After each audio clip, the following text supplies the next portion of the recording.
Hello students, last class में हम लोग नॉर्मलिटी पढ़ रहे थे हम लोग और इक्विवेलेंट वेट निकालना सीख रहे थे। कुछ क्वेश्चन आपको होमवर्क दिया गया था बनाने के लिए। कुछ बच्चों को एक दो क्वेश्चन में इशू है, प्रॉब्लम है, ठीक है ना। तो हम लोग डिस्कशन कर लेते हैं, ठीक है। वो एक ऑक्जेलिक एसिड का क्वेश्चन है, वो COOH होल 2 नॉट 2H2, ठीक है ना। और एक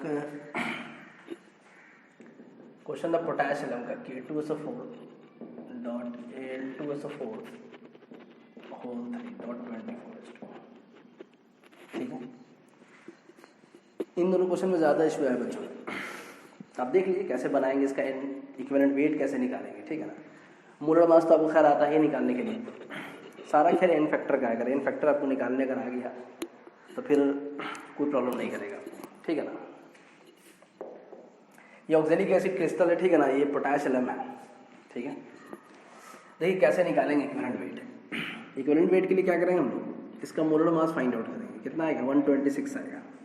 मोलर मास तो सब लोगों ने सही निकाला है, ठीक ना। तब देख लीजिए कार्बन का 12 होगा, 16 × 2 तो 32 + 12 44, 44 + 1 45, 45 को 2 से मल्टीप्लाई कर दिया 90, ठीक है ना। इसका एक वाटर मॉलिक्यूल 18 होता है, 18 को 2 से मल्टीप्लाई 36, तो 90 या 36 126, ठीक है। रही बात एन फैक्टर की, कि हम लोग को एन फैक्टर चाहिए, तो देखिए COOH होल 2 का ये स्ट्रक्चर है, ठीक है ना, ऑक्जेलिक एसिड का। नंबर ऑफ OH बॉन्ड, ये बेसिसिटी शो कर रहा है, यही इसका एन फैक्टर। कितना OH बॉन्ड है, यही इसका बेसिसिटी है।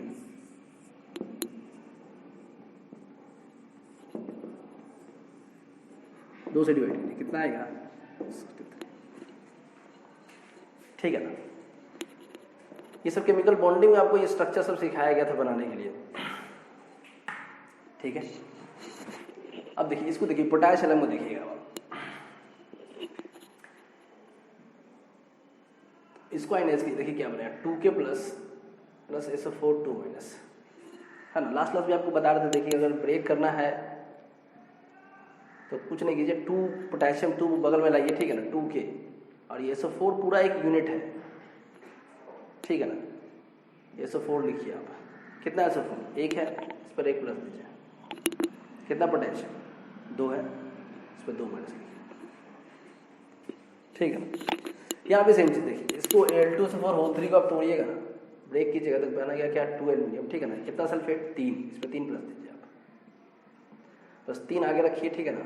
SO4 कितना एल्यूमिनियम 2, क्रॉस कर लिए चार्ज को, ठीक है। देखिए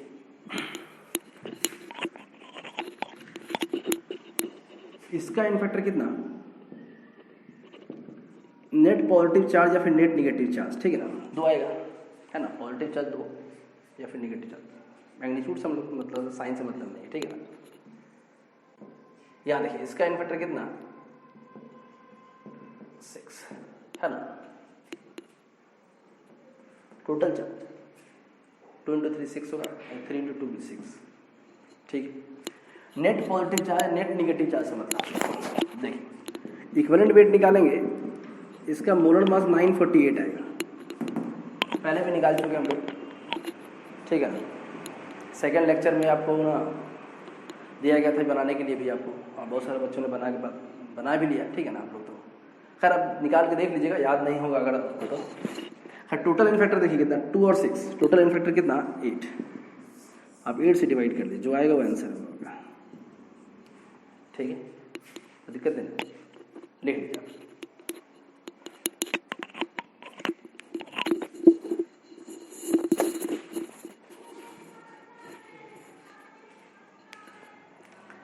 ठीक है, लिख लेना। अच्छा एक चीज़ और, यहाँ पर जो ये वाटर मॉलिक्यूल 24H2, ठीक है ना, ये 2H2, ये एन फैक्टर में पार्टिसिपेट नहीं करता है सब, ठीक है ना। क्यों डिसोसिएट करना हम लोगों को, तो वही वाटर में ही डिसोसिएट कर रहे हैं, ठीक है ना सब।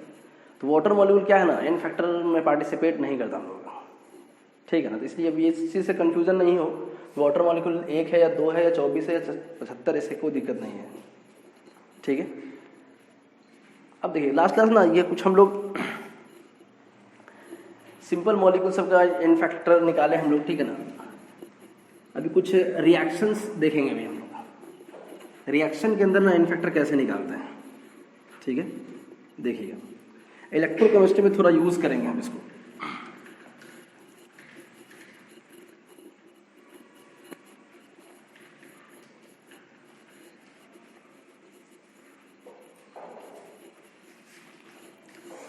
देखिए लास्ट के एक थोड़ा सा चीज याद कीजिए आप। लास्ट एक एसिड था H3PO4, फॉस्फोरिक एसिड है ना। इसका एन फैक्टर निकाले थे हम लोग, ठीक है। नंबर ऑफ OH बॉन्ड कितना 3, तो इसके पास बेसिसिटी 3 होगा, यही इसका एन फैक्टर था, है ना, ठीक है। इस सेम मॉलिक्यूल को ना हम लोग रिएक्शन के अंदर ले रहे हैं, ठीक है ना। देखिए 3 केस ले रहा है। NaOH को रिएक्शन कराए हम लोग किससे, H3PO4 से, ठीक है। फिर से NaOH को रिएक्शन कराए किससे, H3PO4 से, फिर से NaOH को रिएक्शन कराए किससे, H3PO4 से, ठीक है। देखिए क्या बनेगा,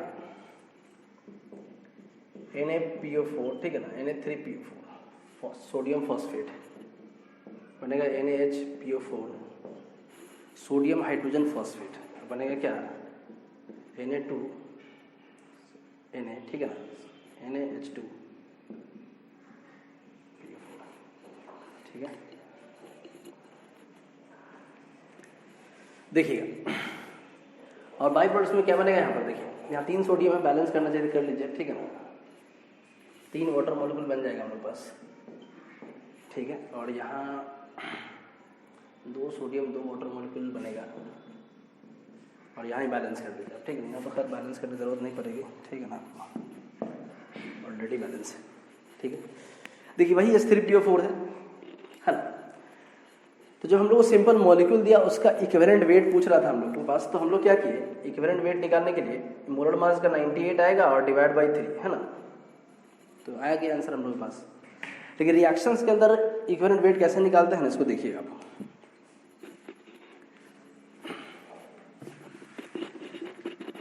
तो करना क्या है पूरा, असल एन फैक्टर है। एन फैक्टर अगर आपको समझ में आ गया तो फिर तो कोई दिक्कत ही नहीं, एटॉमिक मास मोलर मास तो आपको खैर निकालने आता ही है आपको, ठीक है ना।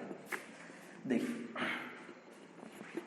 इस रिएक्शन को देखिएगा ना, पहले वाले को देखिए, नंबर ऑफ H+ आयन यहाँ पर कितना 3 था हाइड्रोजन, ठीक है ना। तीनों हाइड्रोजन को रिप्लेस कर दिया सोडियम, तो n factor number of H+ ion, ठीक है ना, को रिप्लेस करने को एन फैक्टर कहते हैं। कितना H+ आयन रिप्लेस हुआ 3, तो यहाँ पर एन फैक्टर कितना आएगा 3 आएगा, ठीक है ना, बात में आ रही है। यहाँ एन फैक्टर देखिए H कितना था 3, लेकिन जो प्रोडक्ट में फॉर्म इसमें H कितना 1, ठीक है ना। फिलहाल कितना का चेंज आया है 2 का, तो यहाँ पर एन फैक्टर कितना होगा 2 का, ठीक है। और यहाँ एन फैक्टर कितना चेंज आया हाइड्रोजन का 1। तो नंबर ऑफ रिप्लेसेबल हाइड्रोजन को हम लोग एन फैक्टर कहते हैं, ठीक है ना। रिएक्शंस के अंदर अगर रिएक्शंस नहीं है, जैसे पिछले क्लास में हम लोग क्वेश्चन बना रहे थे, ठीक है ना, तो वहाँ पर रिएक्शंस नहीं था मेरे पास। जब नहीं रिएक्शंस है तो इसका जो मैक्सिमम एन फैक्टर का जो वैल्यू था 3 था, तो 3 लिए हम लोग, ठीक है ना। लेकिन जब रिएक्शंस देगा आपको ना, तो फिर आपको ये चेक करना पड़ेगा कितना नंबर ऑफ H+ आयन वहाँ से रिप्लेस हुआ है। जितना नंबर ऑफ H+ आयन वहाँ से रिप्लेस होगा वही इसका एन फैक्टर होगा, ठीक है। लिख लीजिए।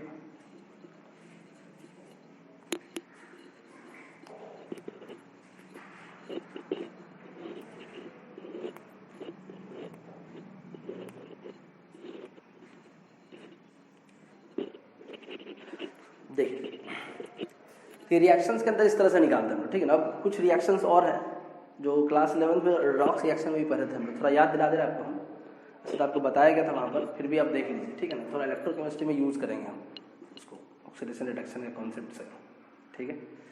देखिएगा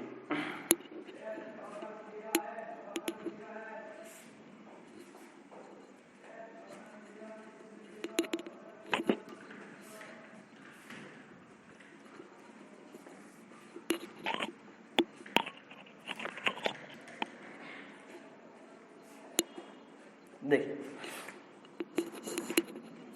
इस तरह से मान लीजिए इस तरह का क्वेश्चन है, ठीक है ना, MnO4, ठीक है, और ये चेंज हो गया है मान लीजिए Mn2+, ठीक है।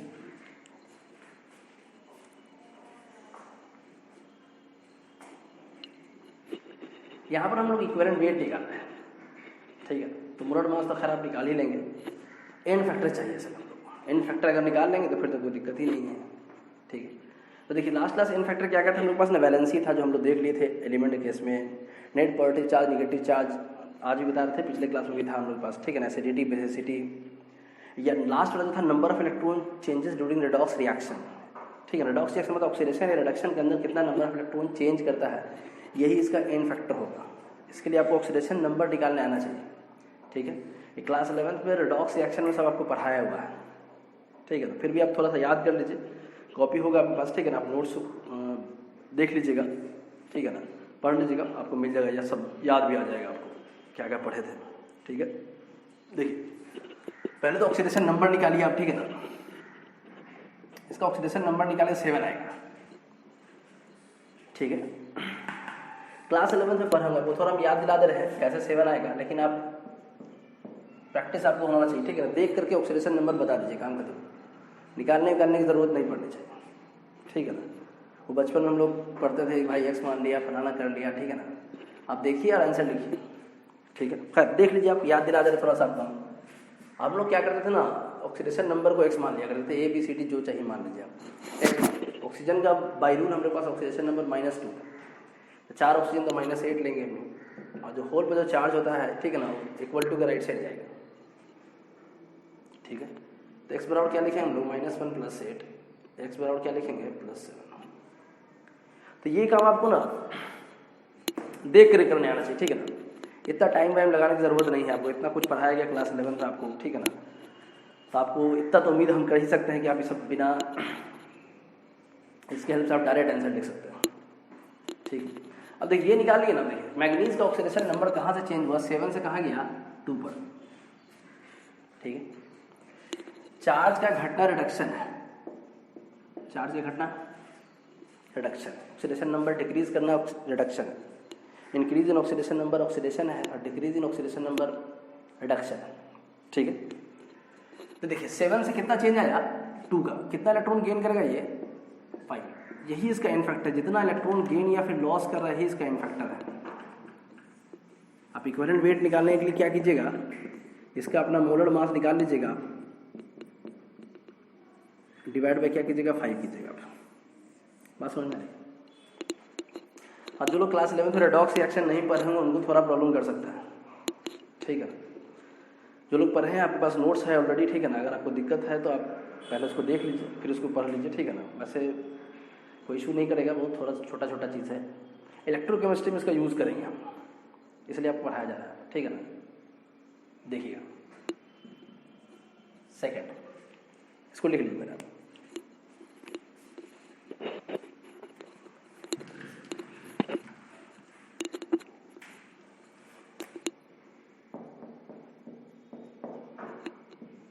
देखिएगा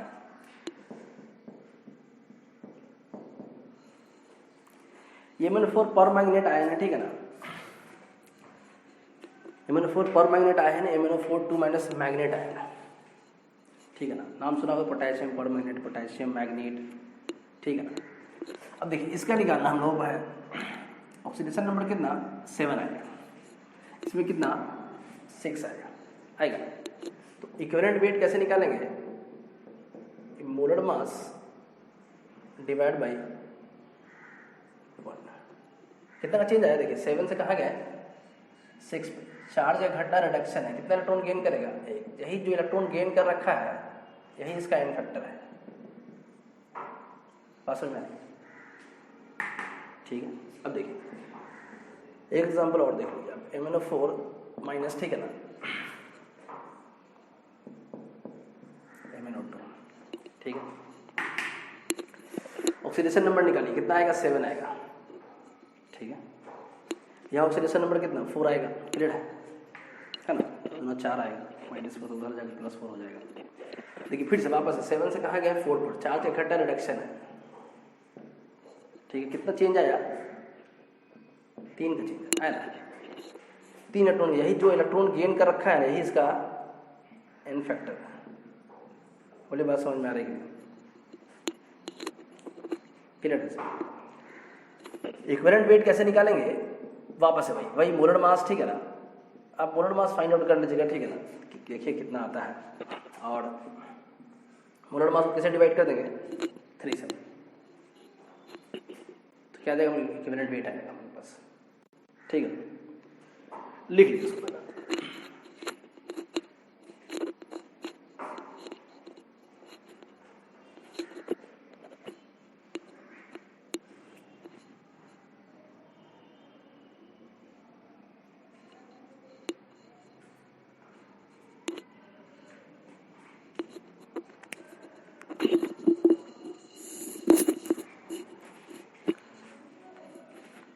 देखिए अब क्वेश्चन घुमा भी सकता है आपको, ठीक है ना। क्वेश्चन में क्या कहेगा ना कि पर मैग्नेट आयन है और एसिडिक मीडियम में ट्रीट कराया गया, ठीक है ना। कौन से मीडियम में, एसिडिक। तो इक्विवेलेंट वेट बताइए कितना होगा। मान लीजिए यही ऑप्शन है, molar mass divide by 5, molar mass divide by 1, molar mass divide by 3, या मोलर मास डिवाइड बाय 4, कुछ भी इस तरह कोई ऑप्शन है। 4 ऑप्शन है ऑब्जेक्टिव क्वेश्चन में। तो देखिए आपके क्वेश्चन में देखिए पर मैग्नेट जो पर मैग्नेट है, क्वेश्चन में तो ये मेंशन ही नहीं किया है कि भाई Mn2+ बना है या Mn2- बना है, ठीक है ना, या फिर MnO2 बना। क्वेश्चन में सिर्फ इतना सा लिखा है कि पर मैग्नेट आयन है, उसको एसिडिक मीडियम में ट्रीट कराया गया, ठीक है। इसका इक्विवेलेंट वेट बताइए आप। तो देखिएगा मीडियम जब भी एसिडिक होगा ना, ये आपको हम 11th में बता चुके हैं, ठीक है। मीडियम जब भी एसिडिक होगा, ठीक है ना, मतलब H+ है, ठीक है ना, एसिडिक मीडियम होगा तो पर मैग्नेट आयन हमेशा Mn2+ में चेंज कर दिया। आपको रेडॉक्स रिएक्शन क्लास 11th में यही बात बताया था आपको, ठीक है। ये आपको याद रहना चाहिए। अगर आपको याद हो कि कॉम्पिटेटिव क्वेश्चन को सॉल्व करना आसान है, से बोर्ड वगैरह में तो आपको लिख करके दे देगा पहले से ही, ठीक है ना, सब है बना है। लेकिन ऑब्जेक्टिव क्वेश्चन सॉल्व करने के लिए अब चाहिए, और ऑब्जेक्टिव क्वेश्चन का लेवल थोड़ा सा रहता है, इसलिए आप समझिए बात को, ठीक है ना। क्वेश्चन में क्या लिखिएगा ना, तो मीडियम बेसिक है, अल्कलाइन मीडियम है, ठीक है ना। तो कहाँ चेंज करेगा, MnO4 में। और मीडियम अगर न्यूट्रल होगा तो कहाँ चेंज करेगा, MnO2 में। ये आपको याद होना चाहिए, ठीक है ना। क्योंकि किस मीडियम के अंदर कौन सा आयंस फॉर्म करेगा, किस फॉर्म में जाके चेंज करेगा ये, ठीक है ना, या किस स्पेसीज के अंदर जाके चेंज करेगा, ये अगर आपको याद है तो फिर इक्विवेलेंट वेट निकालना और भी आसान है। अगर लिख करके राइट साइड नहीं देता है तब, अगर लिख करके दिया है तो फिर तो आपको कोई दिक्कत ही नहीं है, ठीक है ना। फिर तो आप आसानी से इक्विवेलेंट वेट कैलकुलेट कर सकते हो। इसके लिए आपको ऑक्सीडेशन नंबर निकालने आना चाहिए, ठीक है ना। कितना का चेंज आया ये आप देख लीजिए, उससे डिवाइड कर दीजिएगा, वही हम लोग का इक्विवेलेंट वेट आएगा, ठीक है। इलेक्ट्रोकेमिस्ट्री में भी यूज़ करेंगे इसका, ठीक है ना। लिख लीजिए इसको।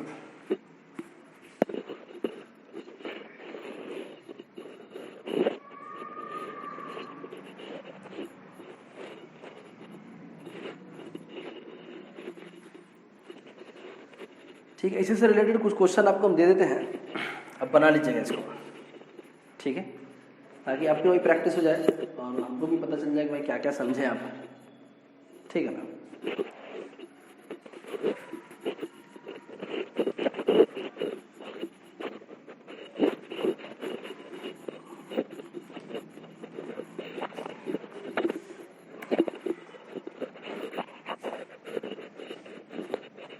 देखिए आप इन सब का ना इक्विवेलेंट वेट निकाल के भेज दीजिएगा मुझे, ठीक है।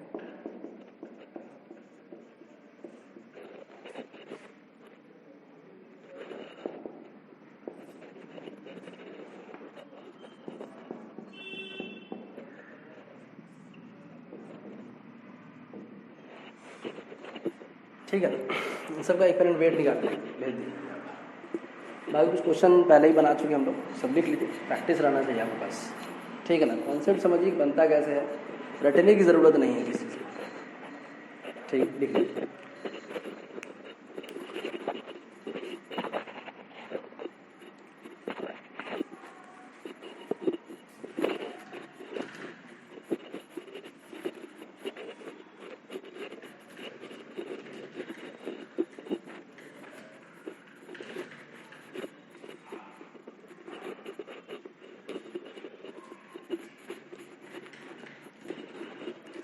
देखिए लास्ट नॉर्मलिटी का क्वेश्चन सब बना रहे थे हम लोग, ठीक है।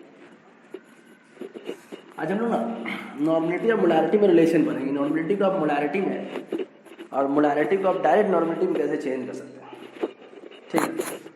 देखिए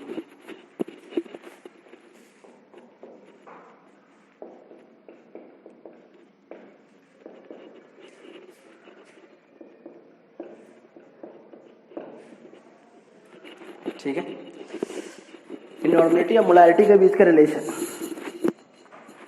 मोलारिटी हम लोग पहले निकालें, ठीक है ना। अगर आपको मोलारिटी भी निकालने अगर आता है तो आप मोलारिटी को डायरेक्ट नॉर्मलिटी में चेंज कर सकते हैं, लेकिन उसके लिए आपको एन फैक्टर आना चाहिए, ठीक है ना। इसलिए आपको इतना कुछ प्रैक्टिस कराया जा रहा है कि एन फैक्टर के बारे में, ठीक है ना। देखिएगा हम लोग लास्ट क्लास फॉर्मूला पढ़े थे नॉर्मलिटी का, देखिए क्या पढ़े थे, normality is equal to x by डब्ल्यू, sorry x by e into v metre, ये पढ़े थे। मोलारिटी में एक्स बाई डब्ल्यू है ना, ये normality x by e into v metre, ठीक है। और आपको थोड़ा याद दिला दे, इक्विवेलेंट वेट हम लोग पढ़ रहे थे क्या, molar mass by n factor, है ना, ठीक है। और मोलर मास को किससे डिनोट कर रहे हैं हम लोग, डब्ल्यू से, ठीक है। तो देखिए क्या लिख सकते हैं इसको हम लोग, ई की जगह क्या लिख सकते हैं, डब्ल्यू बाई एन फैक्टर लिख सकते हैं ना। बात समझ में आ रही कि नहीं,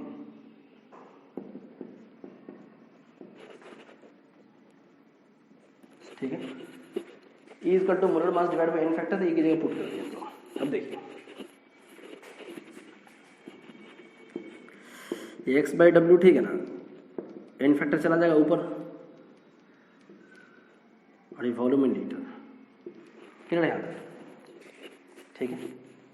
अब देखिए आप थोड़ा याद कीजिए सेकेंड लेक्चर, ठीक है ना, सॉल्यूशन का सेकेंड लेक्चर, मोलारिटी वहाँ पढ़े थे हम लोग, ठीक है। मोलारिटी हम लोग पढ़े थे क्या, यही फॉर्मूला था एक्स बाई डब्ल्यू इंटू वी लीटर, ये था ना, यही एक्स बाई डब्ल्यू इंटू वी लीटर क्या बन गया, मोलारिटी बन गया,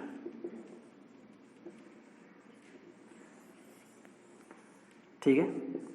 याद नहीं तो आप पीछे के वीडियोस देख लीजिए, या नहीं आप नोट्स बनाए होंगे, आपकी कॉपी में भी होगा ये, ठीक है ना।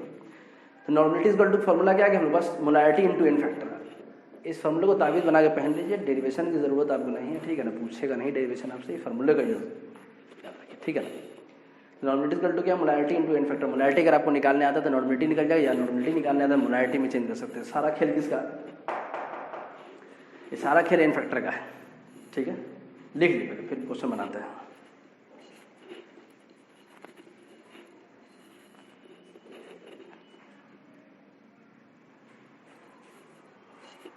लिखिए क्वेश्चन, ठीक है ना। देखिए द नॉर्मलिटी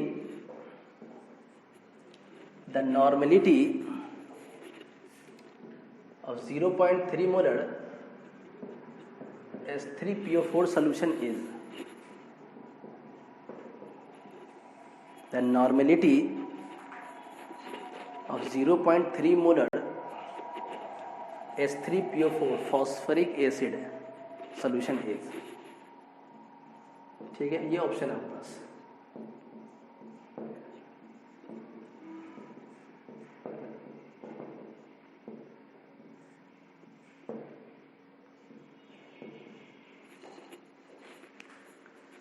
ठीक है, देखिएगा वीडियो को पॉज करके बनाइए इसको, बन जाए तो ठीक है, नहीं तो फिर बताते हैं आपको। देखिए मोलारिटी दे रखा है ना, नॉर्मलिटी चाहिए हम लोग, तो normality is equal to molarity into n factor, और मोलारिटी कितना 0.3 है ना, और एन फैक्टर पिछले क्लास से निकालते आ रहे हैं 3 एन फैक्टर कितना 3, कितना है आंसर 0.9। बात समझ में आ रही, ठीक है, देख लीजिए आप।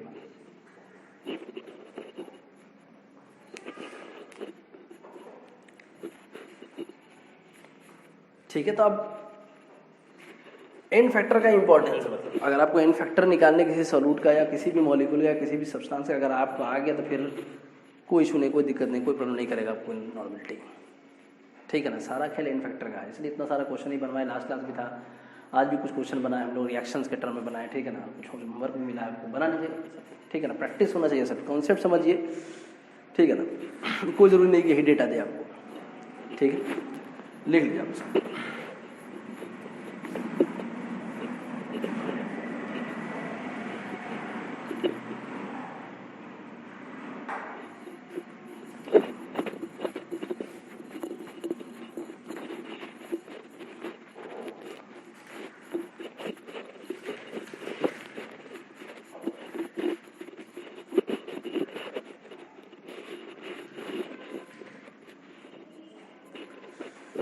देखिए बेसिक टर्म्स हम लोग का खत्म हो गया, ठीक है ना।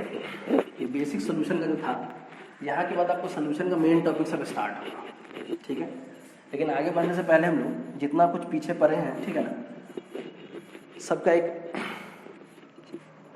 बेसिक सा ऑब्जेक्टिव क्वेश्चन का टेस्ट होना ज़रूरी है, ठीक है। आपको कुछ क्वेश्चन दे रहे हैं, आप ये सब बना करके भेज देंगे मुझे आप, ठीक है ना।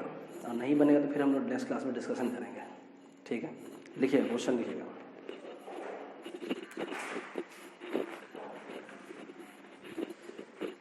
देखिए out of one modality and one molarity, out of one molality and one molarity for the same solute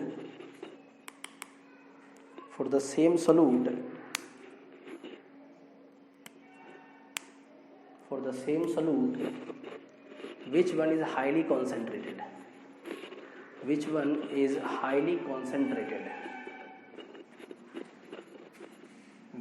highly concentrated, ये ऑप्शन आपके पास, ठीक है ना। One molarity, both are same,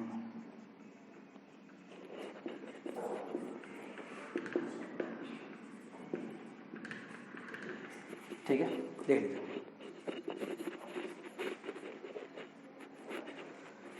second लिखिएगा। देखिए out of one molarity of H2SO4,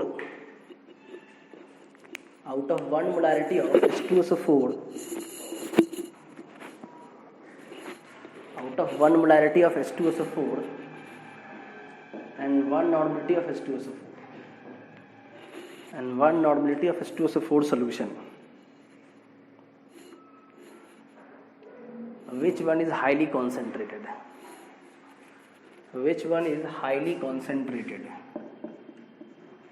ये option है। ऑप्शन सी यही रहेगा, बोथ आर सेम, ठीक है ना। एंड ऑप्शन डी यही रहेगा, कैन नॉट प्रेडिक्ट, ठीक है। लिख लीजिए ऑप्शन सी में यही लिख लेंगे, ठीक है ना। ऑप्शन डी में यही लिख लेंगे।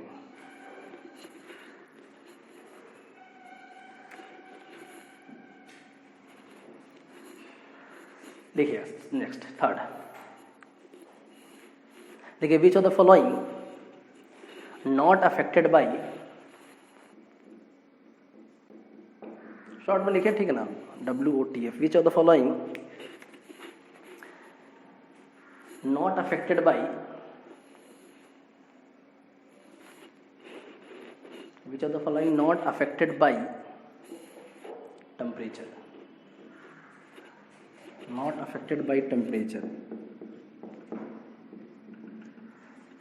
ये ऑप्शन होगा बस, ठीक है ना।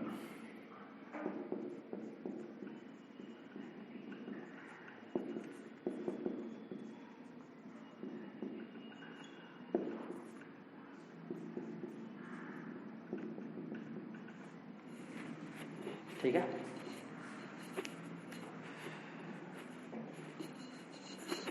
लिख लीजिए ऑप्शन। देखिए fourth next,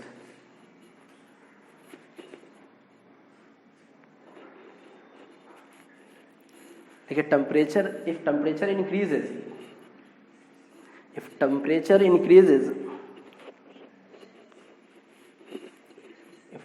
increases of an aqueous solution, if temperature increases of an aqueous solution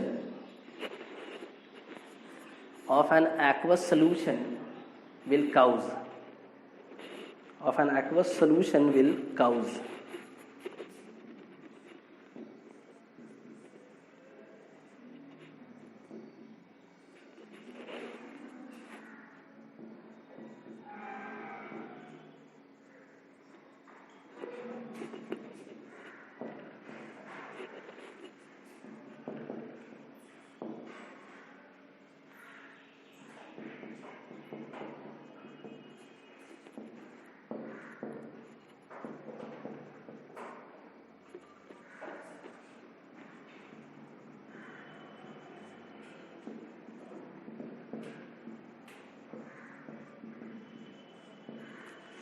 ठीक है, ये ऑप्शन है आपके पास, देख लीजिए आप।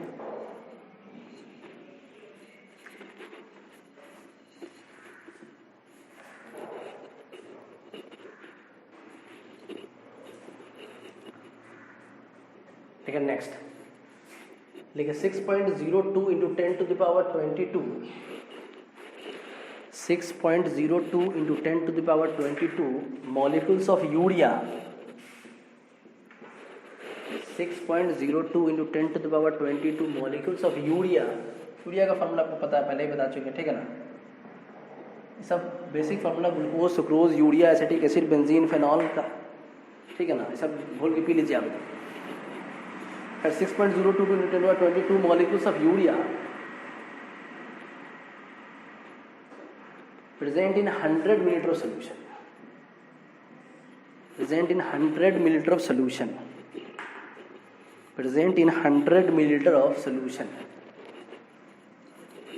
present in 100 milliliter of solution.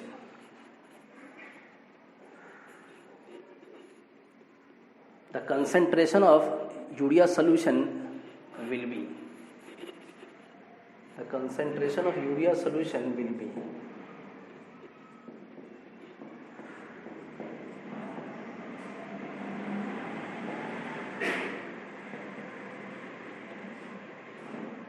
ये ऑप्शन है, ठीक है ना, लिख लीजिए आप।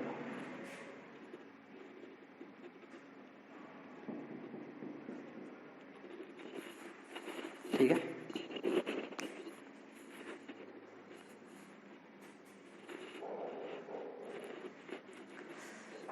देखिए एग्जैक्टली सेम क्वेश्चन ना इस सब सीबीएसई बोर्ड में पूछा है, ठीक है ना, 2020।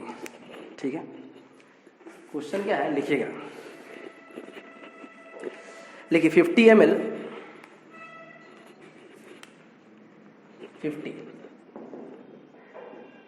50 ml of an aqueous solution, 50 ml of an aqueous solution